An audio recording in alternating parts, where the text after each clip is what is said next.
Hello friends, welcome our channel MCQ centre.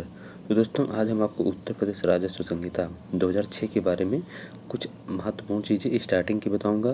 दोस्तों, अगर आपको अच्छा लगेगा, अगर आप लोग कमेंट करेंगे तो आगे इसको कंटिन्यू करूंगा। तो दोस्तों, अगर अभी तक आपने हमारे चैनल को सब्सक्राइब नहीं किया है तो सब्सक्राइब कर लें, लाइक कर लें, दोस्तों के पास शेयर कर दें। और कोई भी पीडीएफ आने के लिए दोस्तों आप एमसीक्यू सेंटर के नाम से ही हमारा टेलीग्राम चैनल बना हुआ है, उसको ज्वाइन कर सकते हैं, या लीगल एग्ज़ाम ग्रुप करके चैनल बना हुआ है, उसको भी आप ज्वाइन कर सकते हैं।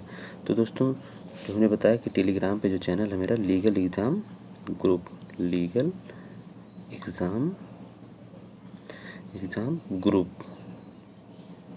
लीगल एग्ज़ाम ग्रुप करके चैनल है, या एमसीक्यू सेंटर पे आप, या एमसीक्यूज सेंटर एमसीक्यू सेंटर आप इन दोनों में से किसी को भी ज्वाइन कर सकते हैं। आपको पीडीएफ वहाँ पर मिलती रहेगी। तो दोस्तों, आज मैं कुछ आपको ऐसी बातें बताऊंगा स्टार्टिंग की, जो कि परीक्षा में बहुत ही महत्वपूर्ण होते हैं, और परीक्षा की तैयारी कैसे की जाती है इसके बारे में मैं बताऊंगा। तो दोस्तों, स्टार्ट करते हैं। तो दोस्तों, आप जैसा कि इधर देख पा रहे हैं कि इसमें जो है दोस्तों, सबसे पहले आप देखिए कि उत्तर प्रदेश जो राजस्व संहिता है, इसमें जो है आपके कितने अध्याय हैं। तो दोस्तों, इसमें कुल अध्याय हैं आपके 16। कोई भी दोस्तों, आप बेयर एक्ट पढ़ना जब शुरू करते हैं तो सबसे पहले ये जान लें कि उसमें कितने अध्याय हैं या कितने भाग हैं, उनको कितने अध्याय या भागों में डिवाइड किया गया है। तो दोस्तों, उसके बाद जब आप इतना कर लेते हैं तो दोस्तों फिर आपको ये फिर पता करना होता है उसमें से उसमें कितनी धाराएँ हैं। तो दोस्तों, 234 धारा है। कितनी है दोस्तों? 2, 3, 4 सेक्शन इसमें है। और शेड्यूल कितने हैं दोस्तों? अनुसूचियाँ दोस्तों इसमें 4 हैं। कितनी हैं? 4 अनुसूचियाँ इसमें आपके राजस्व संहिता 2006 में हैं। तो दोस्तों, इसमें और भी कुछ महत्वपूर्ण बातें कि इसमें जो इस संहिता को दोस्तों जब पास कब हुआ और उसमें राष्ट्रपति की अनुमति कब प्राप्त हुई। तो दोस्तों, राष्ट्रपति की जो स्वीकृति है, दिनांक जो है ये 29 नवंबर 2012 को प्राप्त हुई, और 12 दिसंबर 2012 को ये असाधारण गजट में प्रकाशित हो गया। और दोस्तों, ये आपको इसमें एक बात और बता दें कि इसमें जो है लागू होने की इसकी 2 तिथियां हैं। ठीक, इसमें जो है लागू होने की 2 तिथियां हैं। तो कुछ धाराएं जो हैं दोस्तों 18/12/2015 से प्रभावी हुई, और शेष धाराएं जो हैं दोस्तों 11/2/2016 से, यानी 11 फरवरी 2016 से प्रभावी हुई, और कुछ हैं 18 दिसंबर 2015 से ही प्रभावी हो गई हैं। इस जो संहिता की जो पूरी संहिता है, तो इसमें कौन कौन सी धारा दोस्तों 18/12/2015 से प्रभावी हुई, ये भी जानना जरूरी है। तो इसमें दोस्तों सेक्शन जो 1 है, 4 है, यहाँ दोस्तों हमने एक एक करके लिख दिया है, फिर हमने शार्ट में लिख दिया है। सेक्शन 1 और 4 से लेकर के 19 तक एक साथ लिख दिया है, 4 से लेकर 19 तक, और फिर 233 और 234 इतनी धाराएं दोस्तों जो हैं आपका 18/12/2015 से प्रभावी हुई हैं, और शेष और जितनी भी धाराएं बची हुई हैं वो 11 फरवरी 2016 से प्रभावी हुई हैं। तो इसमें दोस्तों आगे फिर देखते हैं।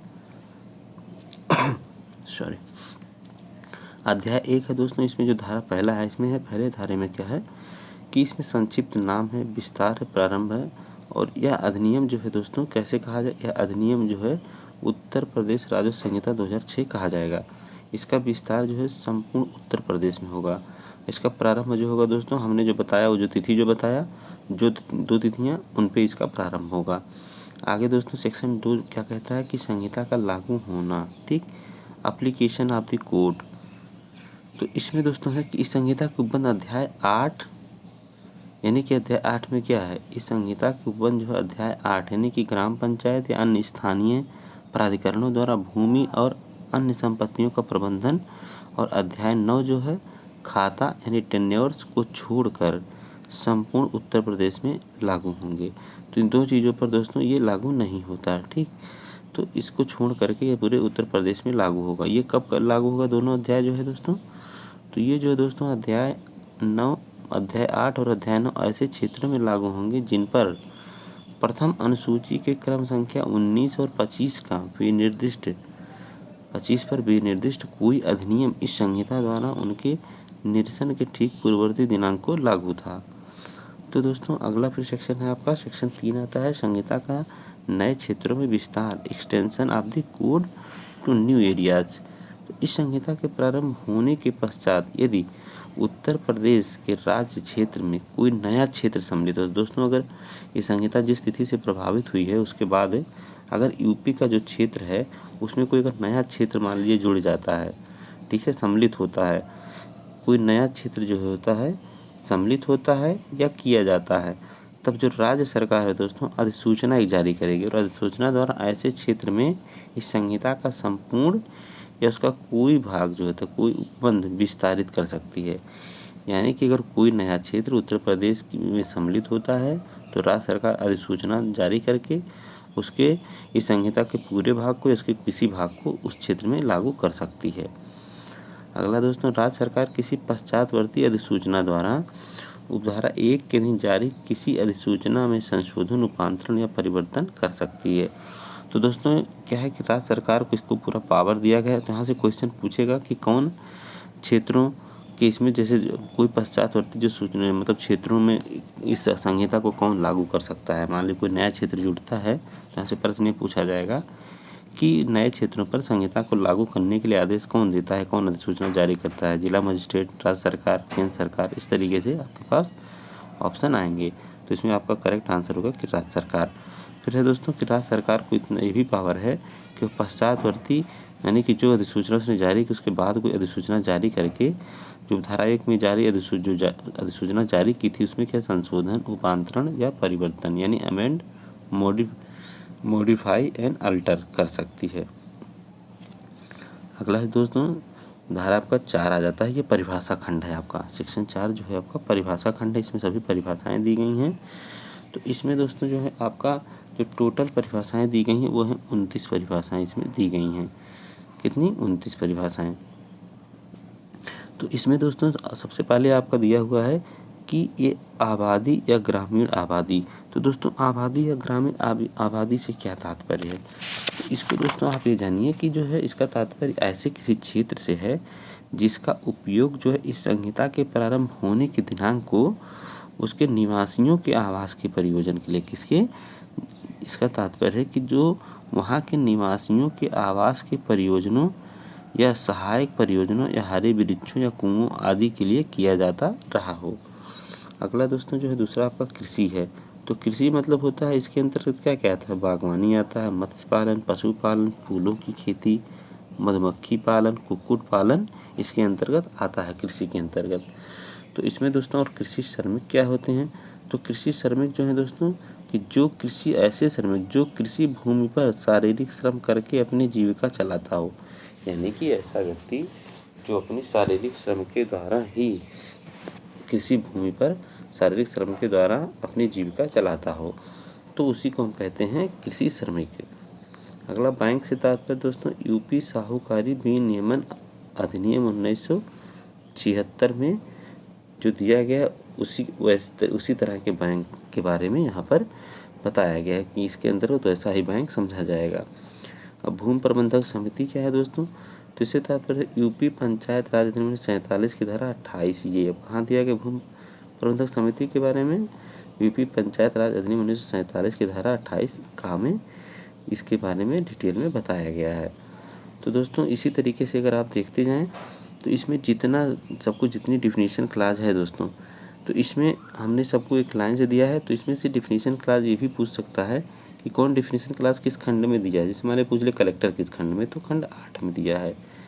इस तरीके से संचित गांव निधि किस में दिया है? 9 में दिया है। परिवार 10 में दिया है। तो दोस्तों परिवार जो 10वें नंबर पे इसमें जो है दोस्तों 2020 में इसमें संशोधन हुआ है और इसमें थर्ड जेंडर पति या पत्नी और आवयस्क संतान यानी कि जो थर्ड जेंडर पति पत्नी आवयस्क संतान है उनको भी इसमें परिवार की परिभाषा में सम्मिलित किया गया है। 2020 में इसमें संशोधन हुआ है। अगला दोस्तों बाग भूमि। तो बाग भूमि दोस्तों जिसमें इस प्रकार वृक्ष लगे हों जिसके अंदर पपीता और केला का वृक्ष नहीं आता है, इस प्रकार लगे हों कि उस भूमि का उपयोग अन्य परियोजनों के लिए कर पाना संभव नहीं रह जाता है, तो उनको हम कहते हैं बाग भूमि कहते हैं। जैसे गांव में दोस्तों आपने सुना होगा कि बाग मालकान लोगों ने करवा लिया है, तो उस पर क्या होता है दोस्तों चकबंदी के नियम नहीं लगते हैं, उनमें से ज़मीन की कटौती नहीं होती है, तो उनको ही बाग भूमि हम कहते हैं। अगला है दोस्तों तो हम दोस्तों इसमें से आपको मेन चीज़ें ही बताएंगे, पूरा डेफिनेशन एक लाइन से नहीं बताएंगे। तो इसको 11 नंबर पर बाग भूमि। तो इसी तरीके से दोस्तों, जैसे आपका भूमि से क्या तात्पर्य है, अर्थात जो कृषि के परियोजनों के लिए धृत या अध्यासित हो उसी को हम भूमि कहते हैं, यानी कि हेल्ड आर ऑक्युपाइड। ठीक। अगला दोस्तों, भूमि धारक किसको कहते हैं, 15 नंबर पे दिया हुआ है। तो इसको कहते हैं जिसे लगान दिए हो।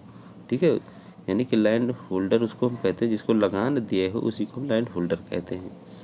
अब राजस्व न्यायालय और राजस्व अधिकारी, तो इसमें दोस्तों एक लंबी लिस्ट दी हुई है, इसको आप वहाँ से जा कर के बेरेट से देख सकते हैं। इसमें दोनों लगभग सेम दिया हुआ, कुछ चीज़ें थोड़ी सी अंतर हैं, इसको आप देख सकते हैं कि कौन किसको राजस्व न्यायालय कहा जाता है और किसी राजस्व अधिकारी। जैसे अगर हम एक के बारे में बताएं, राजस्व न्यायालय का तात्पर्य जो है दोस्तों, किसी प्राधिकारी, ठीक है, परिषद और उसके सभी सदस्य, आयुक्त, अपर आयुक्त, कलेक्टर, अपर कलेक्टर, मुख्य राजस्व अधिकारी, असिस्टेंट कलेक्टर, बंदोबस्त अधिकारी, सहायक बंदोबस्त अधिकारी, अभिलेख अधिकारी, सहायक अभिलेख अधिकारी, तहसीलदार, न्यायिक और नायब तहसीलदार से है। तो इसी तरीके से दोस्तों आप राजस्व अधिकारी के बारे में भी वहाँ से देख सकते हैं। अगला है दोस्तों जो आपका टोंगिया रोपवानी। तो टोंगिया इसको किसको कहते हैं दोस्तों, टोंगिया प्लांटेशन। तो इसमें दोस्तों पहले में जो है कि वृक्षारोपण के साथ कृषि फसल उगाई जाती है, उसके बाद संभव नहीं रह जाता। यानी कि दोस्तों जो टोंगिया प्लांटेशन होता है, इसमें जब पहली बार लगाया जाता है तो इसमें जो है दोस्तों क्या होता है कि जब वनारोपण किया जाता है, पौधे जब छोटे रहते हैं तो उसके साथ कोई भी आप खेती कर सकते हैं। लेकिन जब वो पौधे दूसरी बार अगर आप लगाना सोचेंगे कृषि और पौधों के एक साथ, तो पौधे तब तक बड़े हो जाते हैं तो उसमें कोई कृषि हो पाना संभव नहीं होता है। तो ऐसी खेती को हम टोंगिया प्लांटेशन कहते हैं। ये दोस्तों कितने में दिया है, 19 में दिया हुआ है। और गाँव किस में दिया है दोस्तों, गाँव है दिया हुआ है आपका 20 में। तो गाँव से तात्पर्य जिले के राजस्व अभिलेख में गाँव के रूप में अभिलिखित हो। जो कोई ऐसे जिले के राजस्व अभिलेख में गाँव के रूप में अभिलिखित हो उसी को हम गाँव कहते हैं, या राज्य सरकार और जिसको गाँव के रूप में मान्यता दे दे, ठीक है, किसी विशेष अधिसूचना द्वारा, तो उनको भी हम गाँव कहते हैं। अगला है दोस्तों आपका, तो इसमें दोस्तों आप देखते जाइए, इसी तरीके से कुछ डिफिनीशन दी हुई है। तो इसमें टोटल 29 डिफिनीशन दिया हुआ। अगला फिर आते हैं दोस्तों अध्याय 2 पर, राजस्व मंडल। तो दोस्तों राजस्व जो राज्य का जो राजस्व क्षेत्रों में विभाजन, धारा 5 कहता है कि किसी राज्य का जो है राजस्व क्षेत्रों में विभाजन होगा। तो दोस्तों राजस्व क्षेत्र यानी कि division of state into revenue areas. तो इसमें जो है दोस्तों आप ये देखिए कि मान लीजिए ये आपका राज्य हो गया, तो राज्य जो है इसमें कहा गया है कि इस संहिता के परियोजनों के लिए जो है राज्य को राजस्व क्षेत्रों में विभाजित किया जाएगा। तो ये राज्य हो गया आपका। अब राजस्व क्षेत्र मान लीजिए कि ए बी सी कितने में भी जितने सरकार चाहेगी उतने में डिवाइड करेगी। तो राजस्व क्षेत्र मान लीजिए इसमें डिवाइड किया, राजस्व क्षेत्रों में इसको डिवाइड किया जाएगा। उसके बाद दोस्तों क्या कहता है, उसके बाद कहा गया है कि राजस्व क्षेत्रों में विभाजित किया जाएगा जो मंडलों में विभक्त होगा। ठीक। अब ये जो है राजस्व क्षेत्र जो है मान लीजिए 3, तो ये फिर मंडलों में विभक्त होंगे। किसमें, ये मंडलों में। तो जिस तरीके से दोस्तों उत्तर प्रदेश में 18 मंडल हैं, ठीक, तो ये 18 मंडलों में विभाजित हुआ। और उसके बाद दोस्तों फिर कहा गया है कि मंडलों में विभक्त होगा जिसमें 2 या अधिक जिले हो सकेंगे। तो इसमें दोस्तों पूरे मंडलों में जितने मंडल हैं उसमें क्या है कि एक या 2 या अधिक जिले हो सकते हैं। ठीक है, तो इसमें फिर जिलों में फिर डिवाइड होगा, क्योंकि और एक मंडल में 2-3 जिले हो सकते हैं। तो दोस्तों इस समय उत्तर प्रदेश में 75 जिले हैं और 18 मंडल ही है। तो इस हिसाब से हर मंडल में किसी में 2-3 और इसमें कहा गया है कि 2 या 2 से अधिक जिले हो सकते हैं। तो ये राजस्व के हिसाब से राजस्व की प्राप्ति के लिए इनको इस तरीके से पहले बड़े उसमें इकाइयों में फिर छोटी छोटी इकाइयों में इसको तोड़ा जाता है। अब इसमें फिर कहा गया है दोस्तों कि प्रत्येक जिले में 2 या अधिक तहसीलें हो सकेंगी, मतलब यानी कि फिर जिले को और छोटी इकाई में इसमें तोड़ा जाता है। फिर यानी कि 1, 2 या 2 से अधिक फिर इसमें तहसीलें होंगी प्रत्येक जिले में। तो इसमें दोस्तों 350 तहसीलें हैं उत्तर प्रदेश में। कितनी है, 350। फिर आगे कहा गया है दोस्तों कि प्रत्येक तहसील में एक या अधिक परगने हो सकेंगे, यानी कि प्रत्येक तहसील में जो है, फिर तहसील को और छोटी इकाई में तोड़ा जाता है परगने में। तो इसमें कितने हैं, 905 परगने उत्तर प्रदेश में हैं। तो इसको क्या है कि दो, एक या अधिक, ठीक, यानी कि परगने को एक या अधिक, उसमें तहसील को, एक तहसील को जैसे मान लीजिए तहसील हो गया, अब इसको एक या अधिक परगने में तोड़ा जाएगा। उसके बाद फिर दोस्तों फिर आगे कहा गया है कि परगना में 2 या अधिक गांव हो सकेंगे। अब देखिए कि परगना जो होता है फिर उसको भी और छोटी इकाई में, दो, एक, दो या अधिक, इसको जो होता है गांव में तोड़ा जाएगा, यानी कि डिवाइड किया जाएगा। अब ये गांव जो है दोस्तों उत्तर प्रदेश में इस समय 1,00,000, ठीक है, 1,06,774 गांव इस समय उत्तर प्रदेश में हैं। तो अब देखिए दोस्तों, राजस्व की जो सबसे छोटी इकाई है आपकी वो गांव है, और सबसे बड़ी इकाई जो है राजस्व क्षेत्र है। और तो राजस्व क्षेत्र को दोस्तों फिर मंडल में तोड़ा जाता है, मंडल को जिले में तोड़ा जाता है, जिले को तहसील में, तहसील को परगने में तोड़ा जाता है, फिर परगने को गांव में। तो दोस्तों यहाँ से आपकी जो होती है राजस्व की वसूली शुरू की जाती है गांव से। तो इसके लिए आपने सुना होगा गांव पर मुनीम जाते थे, वो राजस्व की वसूली करते थे। तो इस तरीके से समझने के लिए दोस्तों कि आखिर जब तक आप इस तरीके से नहीं समझेंगे तब तक आपको ये जो है राजस्व संहिता समझ में नहीं आएगा। तो अगला फिर आगे देखिए दोस्तों, फिर आपका हो गया राज्य का राजस्व क्षेत्र में विभाजन हो गया, फिर राजस्व क्षेत्रों का गठन। फिर जो होता है कि राज्य सरकार अधिसूचना द्वारा निम्नलिखित को विनिर्दिष्ट कर सकती है, अर्थात उन जिलों को